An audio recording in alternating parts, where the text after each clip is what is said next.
new public management method tries to construct an administration using flexibility, transparency, minimal government, the bureaucratization, decentralization, the market orientation of public service, and privatization.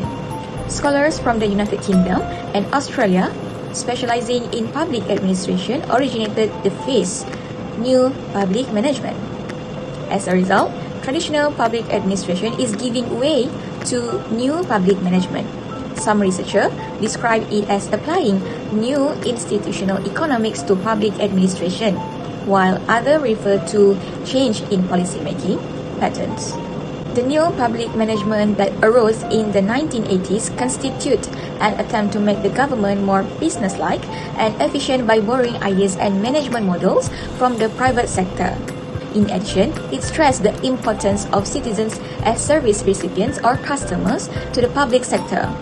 The new public management system also recommended more decentralized resource control and exploring alternative service delivery models to obtain better outcomes, such as a quasi-market structure in which public and private service providers compete to provide better and quicker services.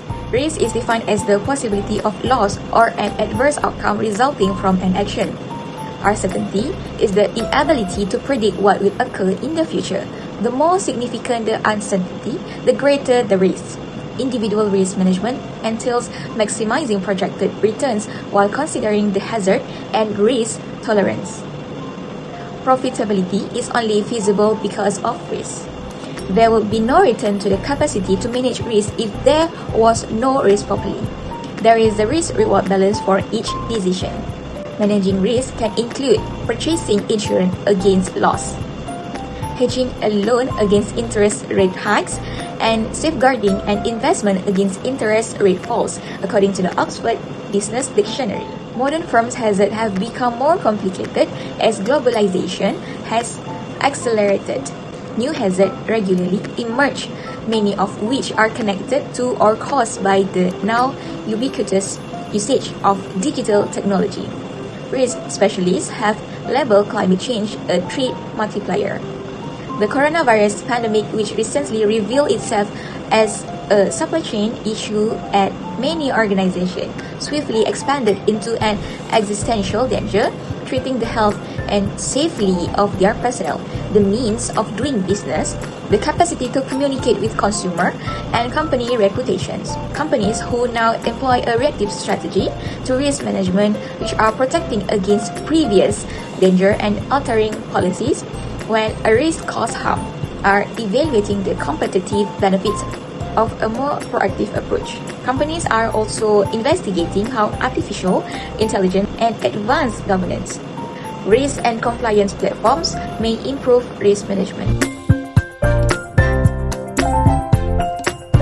Assalamualaikum warahmatullahi wabarakatuh. My name is Muhammad Izzuddin and I will be presenting about new public management and the risk management. Risk management is actually a tool used in new public management in order to control the quality and the performance of the new public management implementations. And the example that we can use for the risk management is to control services, the quality of product, and the production of the product, especially the output. And for the example that we can see within the Malaysia is through the Malaysian Anti-Corruption Commission, where the agency is specifically created to manage and execute the prevention of corruption. One of the initiatives within the commission is giving risk management module and workshop using the risk management plan. And this is one of the examples of risk management and its relations between new public management. The quality of risk management is getting threatened within our current situation. This is because we are seeing many crises being uphold in our current situation. Number one is the rise of the rate of inflation. Number two is the shortage of food supply. And number three is the shortage of medical supplies.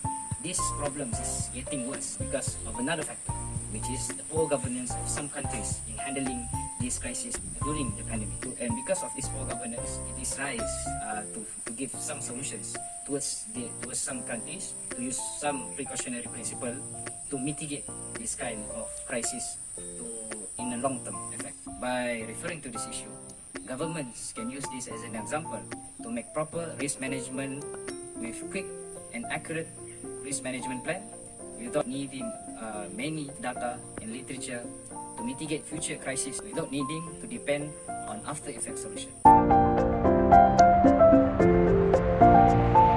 I will continue. For my part, this challenge, issue, problem in securing the quality of Malaysian public sector risk management. The issue in risk management is the lack of formal risk assessment process in public sector.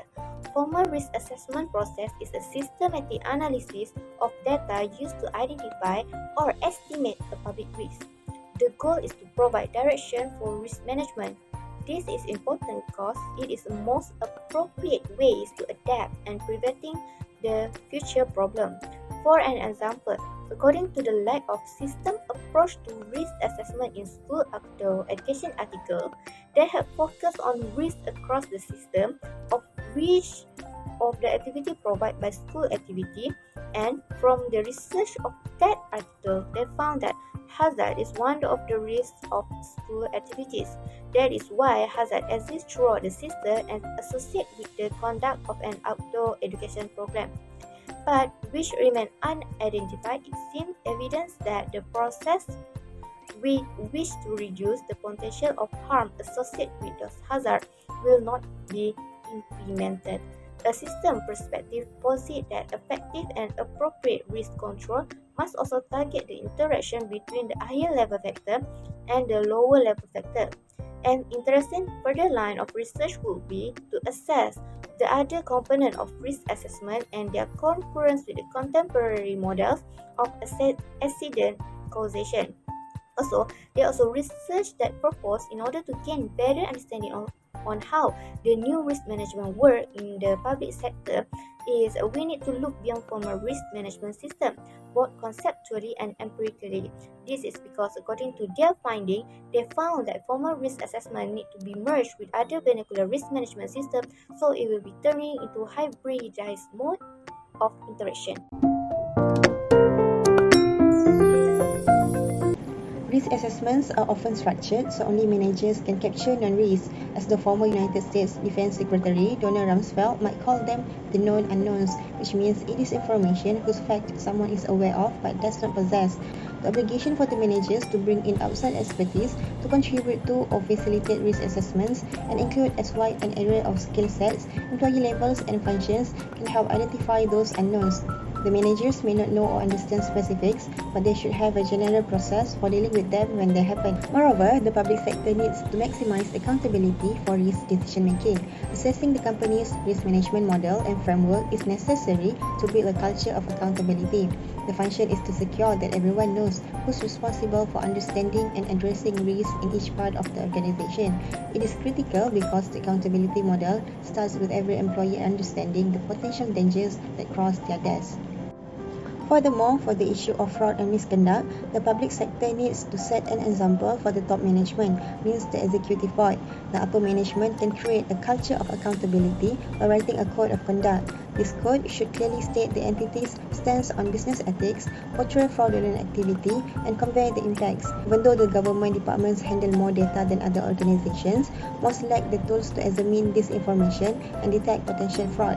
Public organizations can uncover ongoing and coming corruption problems and save significant public money by sifting through the data using modern analytics techniques.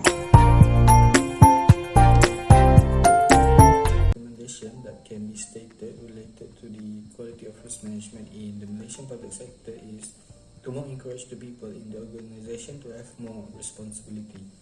It is really important to all the employees in the organization to have more responsibility to any matters that happen in the organization. By encouraging the employees to have more responsibility, they will be perfect enough to take full responsibility to take an action rather than waiting for someone else to act first to sort and handle the problem when they sense and identify potential issues that happen in the organization, such as fraud, corruption cases, and security breaches, and many more. So the second recommendation, based on the quality of risk management in the Malaysian public sector, is to use the most appropriate ways and strategy to handle the risk. As we know, there is a lot of possible risks that have its own ways and different approach to tackle and solve the problem. The most common way or method that's suitable to use as an appropriate strategy is by using Fortis model, which is transferring risk, tolerating risk, treating risk, and terminating risk.